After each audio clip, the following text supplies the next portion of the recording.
Hi guys, Sherry here. Okay, so I am really excited for you to listen into this interview with Drew Moran, Chief Development Officer at Nourishing Hope here in Chicago. The reason I'm excited for you to hear from Drew today is I want you to hear the abundance, the joy, the culture of philanthropy that he and his team have really built over at Nourishing Hope. And they have the results to prove it. And so I actually reached out to Drew, I don't know, a couple weeks ago after I had a meeting with his team. And I said, I want you to know that I don't go into every development team meeting and hear such positive, joyful, foot on the gas pedal attitudes or tone, especially right now. And I said, I want you to hear that. And I want you to understand that you guys really have something special over there. And so in that meeting, I had come off of a couple other meetings that it was maybe a little bit more timid and a little bit more, how will we grow and scale in this environment right now? And I get it. Things are tough right now for many organizations. But the tone I heard from this team was that of reporting back successes. And so they had already reached their quarter goal, well before that deadline. They had secured, a new 50K gift. They had submitted for multi six-figure gifts. The renewals were happening faster. Larger gifts were coming in. And so what a joy it was to just really hear this team come together and link arms and scale this organization that is providing food to so many families, not only food, but mental health services and social services, and to so many families in Chicagoland. So be inspired by the journey that Drew has taken his career through Nourishing Hope for the last 12 years. And I hope you have a lot of great takeaways like I did with this team. Hi, Drew. Welcome to the podcast. Really, really glad to be on. Great to work with you. Good. Okay, so Drew, when we started working together, which we're approaching that year mark of when we started our work, you had been in your chief development role, I think just a couple months, but you are no stranger to Nourishing Hope, as I think you've been there, almost or maybe over a dozen years now. I'd love for you just to share that journey with the organization and how you ended up, kind of leading the fundraising team after all these years. Absolutely. It has been an incredible journey. It's actually just celebrated 12 years in June. And, through that time, I've been lucky enough to see every facet of the organization. I started as an intern working on advocacy work with Lakeview Pantry at the time, helping our clients to understand the ACA and the implications of that for the folks that we serve across the community, and have held 7 different titles in the 12 years. I love it. Trying new things. But I really think that as fundraisers, the more you deeply understand the impact of your work, the more you can speak to the stories of the people that you're able to serve, and that the folks that support us are really making a change in the lives of. We're all the more prepared to really be advocates, right? Yeah. And to encourage people to invest in our missions. And so I spent years leading our volunteer department, growing that. Back then we had a couple thousand volunteers. Now we have about 7,000. I served as a mental health counselor, went to grad school, practiced therapy with some of our folks, then became our strategic initiatives manager and launched Chicago's only online market, which we still have today. Turned Wrigley Field into an emergency food center as a site director during COVID, led our data work and CRM work, and then was lucky enough to join and really was put in charge of expanding our corporate foundation and government relationships for several years. And now I have the pleasure to work with people like you, an amazing group of 10 folks, marketing and development folks who really have a deep passion for what we do. And I think, what we do is so special, and it's what's kept me in this work for so long. We've really found a way to support people who are in a really challenging place. And I think for the next several years, we'll see more and more of the social safety net pulled back. And so we're ready and we're Yeah. excited. And I'm thankful to you and to the team for all of the amazing work that we do at Nourishing Hope. Well, it's been a pleasure. We'll dive into those details. One curious question out of that, Drew, because I've heard you tell that journey many times. Did you? I mean, are you surprised that you ended up in fundraising, or was there like this moment back in year 6 where you're like, I'm good at that. Like you're such a people person. I don't know. Like, are you surprised that you've ended up in this chief development role, or like, is it just another step on your role to eventually being an executive director one day? I think oftentimes when people are in programs, I think that fundraising is a little mystical, right? A Mm-hmm. little bit, people don't really understand all the pieces, right? And I just love the client facing work so much. Yeah. I didn't think that this is somewhere I would end up. I think a lot of fundraisers probably say, "Ooh, I didn't know that this is where I was going." But there's so many facets to it, right? Yeah.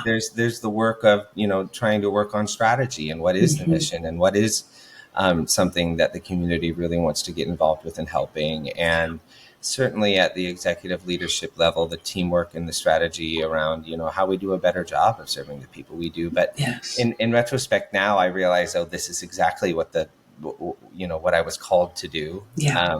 And every day that I'm in it, the more excited I get about it. So good. So good. Okay, before we dig in a couple other areas, I would like you to elaborate a tiny bit on a couple of the nuggets you gave us, really about Nourishing Hope. And, this is not your everyday, I'm doing air quotes, food pantry. You guys are cutting edge, the technology aspect, the holistic services with the mental health support. Like, could you just give a little bit more meat behind what you are doing here in Chicago? And I just feel like, and talk a little bit about really what has made this organization unique, and frankly has really helped it, I think, scale so much year after year. Yes. So our mission is to provide food, mental health, and social services so that everyone can thrive. Mm. And the beautiful thing about our work is that we really are addressing the whole person, right? Food is very, very basic to people's success, but also is housing. And we also know that, hunger doesn't exist in a vacuum. There's other things going on, and a food pantry is a place where people go at a vulnerable time. Yeah. And so if you can show dignity and respect, if you can show support, that's really, I think, a pathway to people's hearts and trust. It can be hard to find a mental health therapist nowadays if you have good insurance. We all know Yes. that. And so much less, the stigma that comes with that, especially in certain communities. And so by building that trust, when people come to us, they're greeted with a smile, and they walk into a space that could feel like a grocery store, right? Yes. We're able to deepen our relationships and really figure out what's going on in people's lives. We're also trying to lower barriers, right? When we did our strategic plan about 7 years ago, a previous strategic plan, we found that we were reaching about 50 to 60% of the seniors in our area who were food insecure, but only 6 to 9% of working families. Wow. And we said, why are we not, there's so many people who are in need of our services. And we said, the model just doesn't work for everyone. Yeah. If you are taking your kid to soccer and working full time, and your partner's working full time at minimum wage, and you're taking care of an aging parent, right? Waiting in line at a food pantry for an hour and a half just isn't Right. something you're always able to do. And so what we did is we launched our online market, one of the first in the country, and still one of the only ones, where people can go online, choose the food that's appropriate for their families, for their culture, for their health, and swing by, and we put the food in the back of their trunk. They don't even have to take the kids out of the car. So Wow. It's about innovation, it's about lowering barriers, and it's about building trust. And Yeah. those kind of wraparound mental health, social services, you walk in the door, get a smile. How can we help? That's really So exciting. what the Nourishing Hope model is. And I think that's why donors and folks have been so interested in making sure we're able to continue our work. Right, right. And I will say, and we're going to talk about your team here. I will say, I feel that throughout your team. Honestly, whoever I meet, everybody is, I don't know, it has this, you guys have this very like, let's rally together. We're all on mission. And I would say I don't always see that. And so that's been inspirational for me, just to be a part of your team over here on the side, throughout all of our meetings.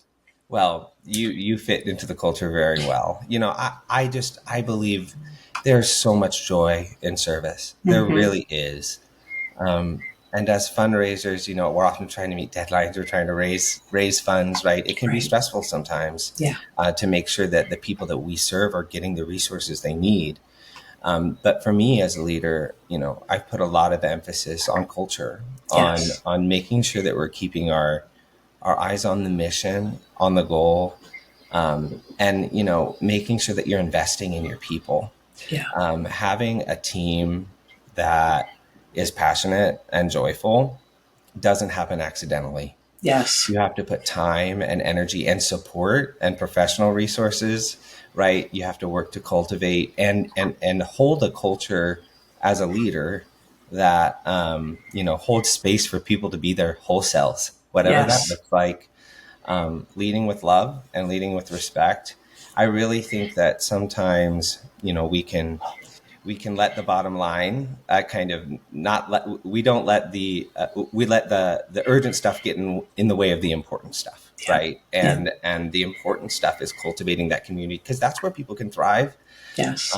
And I will say I've been very lucky, having folks who are passionate and care about the mission helps so much. But really, really proud of the team and proud of what we've been able to cultivate at Nourishing Hope. Yeah. You should be proud of that. Okay, so when we first spoke, I always say to you, like, you had a great team that was already doing so many things well. We'll talk about what those things are. But when you came to me, like, what was that reason for reaching out, and what were those things you were hoping to fine tune or grow, kind of coming off of your strategic plan when you came to me? Yeah, so we developed a growth plan over the next several years. We're looking to increase our food services and our revenue by 5% year over year over the next 5 years. And we have already seen a lot of growth, especially since the pandemic. We were seeing 4x growth in the number of people we were serving.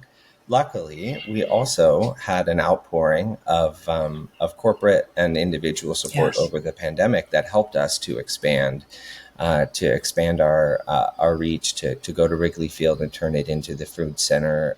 And then, right, once you pull the pull the rabbit out of the hat, it's hard to put it back.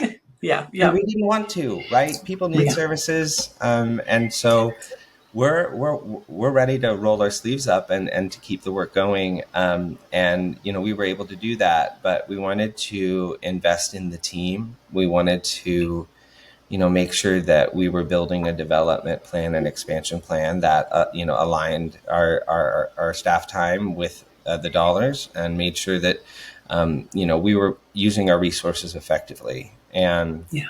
we've already seen the results of that. We have been able to really grow and develop on all levels, right? In my first year in this chief role, I am really, really thrilled with the cultivation the team has seen, our focus on making sure that we're telling the right stories, getting the right people in the room, and focusing on the important things. And you've absolutely been able to help us achieve success in that. Yeah. It's been really fun. I would say your team is fun. Like, there's always something. We're always laughing at something on the call, and I think that your donors even feel that, Yes. and feel that camaraderie. One of our core values at Nourishing Hope is joy. Mm. I think we find that joy in helping people, that when we're able to go down and actually give the food to folks and Yeah. help provide the services. But we love a Zoom background or a filter as You well. do. You love We a love to pirate. wear our shades during our meetings, but we want to be a place where people can show up to work Yeah. and enjoy themselves, and I think we do. Yeah, you do. So, Drew, what would you say, like what particular aspects of our work together do you feel like you're seeing on a day-to-day basis, or kind of has made a difference in your team's work? Yes. I really think that we had some time set aside to pull back, right? Very much so often you are in the weeds, you're looking for meetings, you're doing your outreach. And it's just nice to have a moment strategically where you can step back and really work to give the Mm, team full context on your financials, on how we're talking to donors about our need. We developed some fantastic materials that we use regularly with donors, but also we worked to build confidence in the team to be able to speak to our fundraising numbers, where the dollars yeah. are going, how the donors donation fits into our larger funding stream.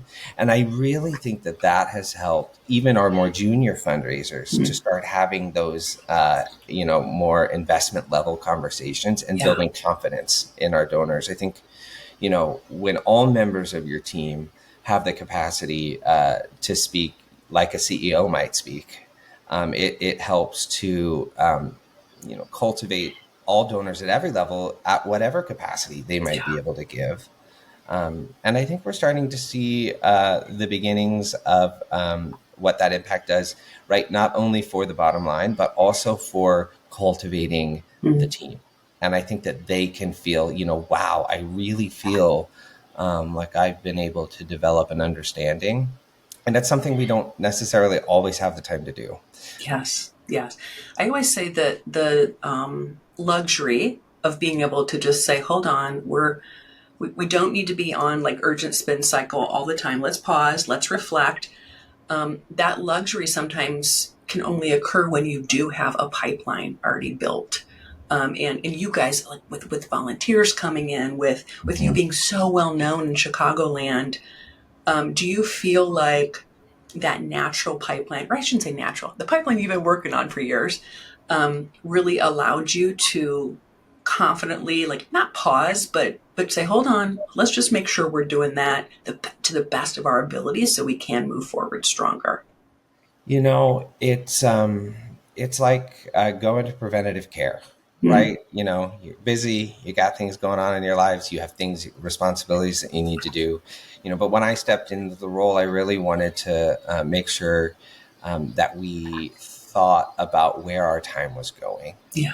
And if you put in the time ahead of time to make sure that you're really cultivating all of the pieces of your network, thinking through all your constituencies, I think regardless, you're going to find that payoff. Yeah. Spending time with board members to deepen those relationships, doing really thoughtful prospect research, all things that we do, I think sometimes can get put to the wayside in order to move the ball forward. Yeah. And we have been able to do that to expand our pipeline to really be always thinking about big things, Mm, right? Sometimes you're thinking about incremental things. And, Nourishing Hope has naturally been a visionary in the food space. So it's only natural yes. that the people that are fundraising the dollars should be thinking about, well, why not? Why not us? Yes. Why not this person? And why not me as a fundraiser? Right. So it's been a journey of shooting for the stars, and I think donors react to that.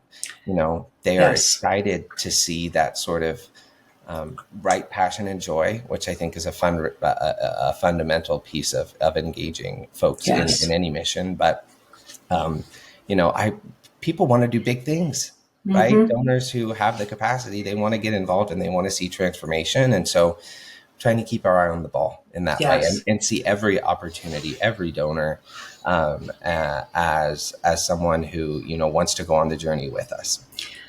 Drew,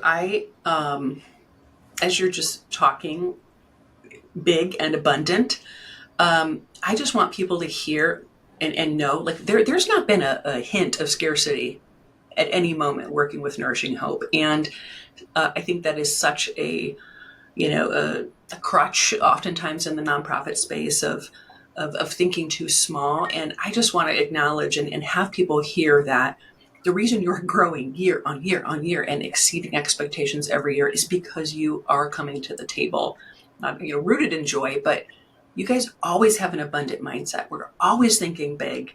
Even when we've talked about like, well, how would we raise an additional, whatever, $500,000? It's like, maybe that's two people, right? It's not this overwhelm of how would we do it? And man, that is so inspiring, fun for me, helping you guys through this. But I just want people to hear that abundance attracts abundant donors.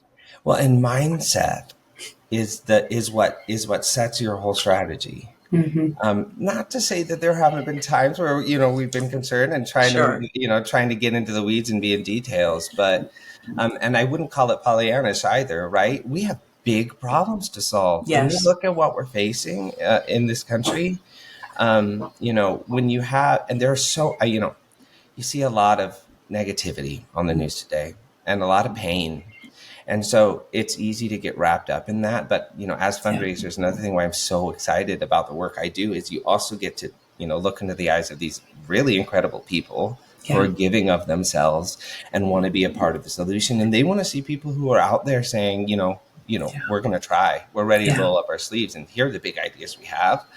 And it really, really does attract. And it all starts with the mindset of, we are capable of this. We have a plan in place. We've got the hard skills and our values are aligned. Yes. And I think we're seeing that. Yeah. Drew, any surprises that came out of our work together? Um, I sometimes we have a gift chart that we use, right, to help keep people's sites in the right area, right? Oftentimes we're asking for folks to to think about increasing their gift, showing them their impact. But it's been really helpful, especially in the first half of the year as we're introducing hey, let's think about what we could potentially talk about, right? Mm. What would it take for us to think about a transformational gift or investment?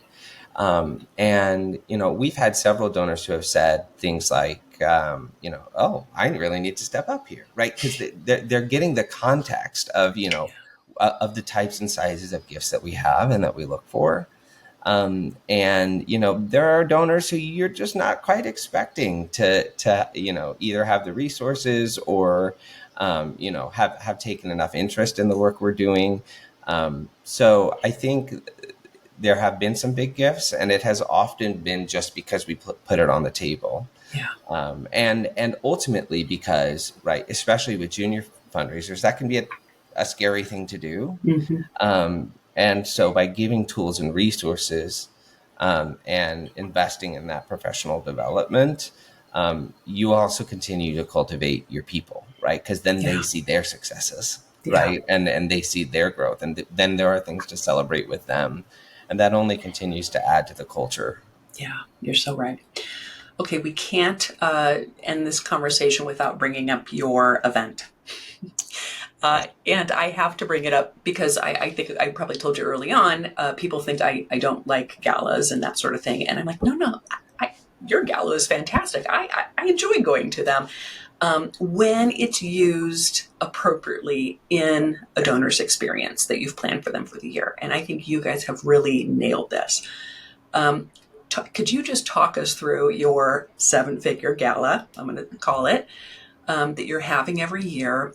Talk to us about how you've A, made it successful, B, really used it as a part of your donor's journey. And it really isn't taking the glory from what you guys are doing. It's really just enhancing that relationship with donors.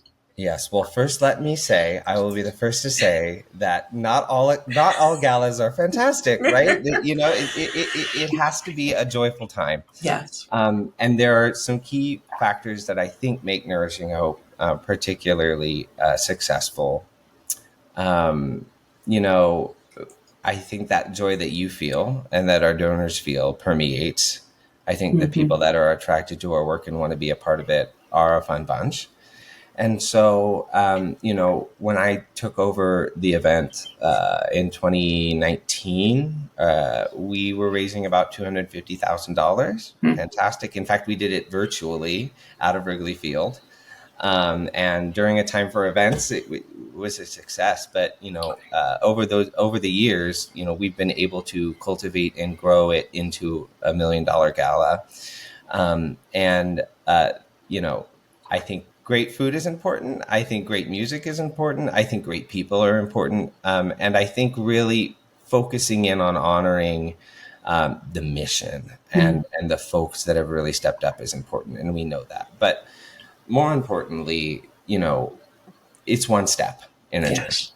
right? And there are going to be some relationships, or corporate or otherwise, where they'll give you the check, they'll come have a good time, but you're working to develop these relationships to look to what could happen with them. Yeah.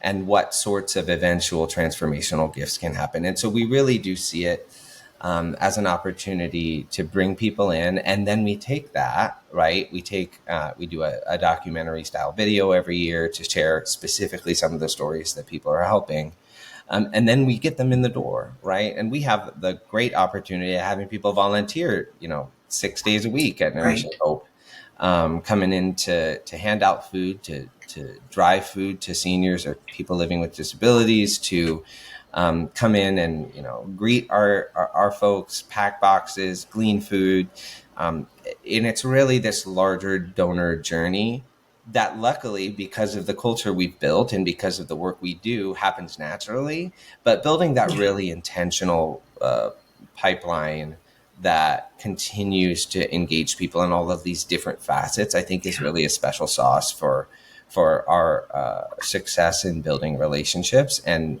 making people just as passionate as we are about the impact of our work. Yeah. And do you feel like just your amount of corporate support, like that kind of combo I mean, because they're very present at your gala, and then the volunteering opportunities. Do you feel like that's just been such a great trifecta of opportunity for corporations? Absolutely, right. And this is everything works together, Mm-hmm. right? So your event is a pipeline to engage your individual giving team. The corporate groups coming in to volunteer with 20 people, right? That's 20 new people who get to be excited about the mission, that then you can say, oh, do you have kids that need service hours, right? Yeah. And then they bring their kids in, and then we're able to cultivate them to hopefully a financial contribution. And I really think employee engagement, volunteer opportunities and events, the more ways that you have to speak to the appetites of the different folks who are passionate about your mission, because they're out there, Yeah. right?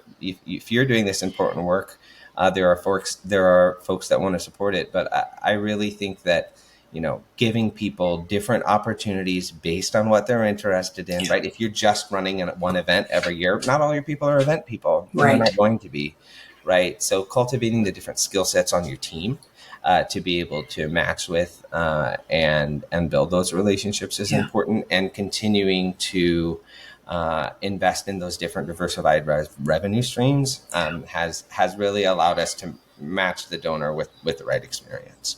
Yeah. It's evident.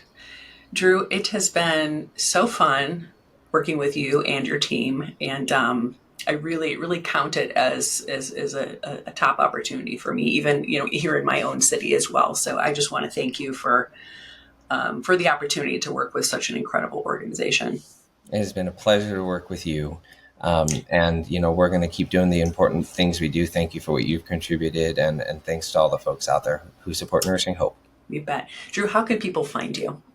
So you can find us at nourishinghopeshy.org, or you can find me on the website, and I'd be happy to chat with you or grab a coffee.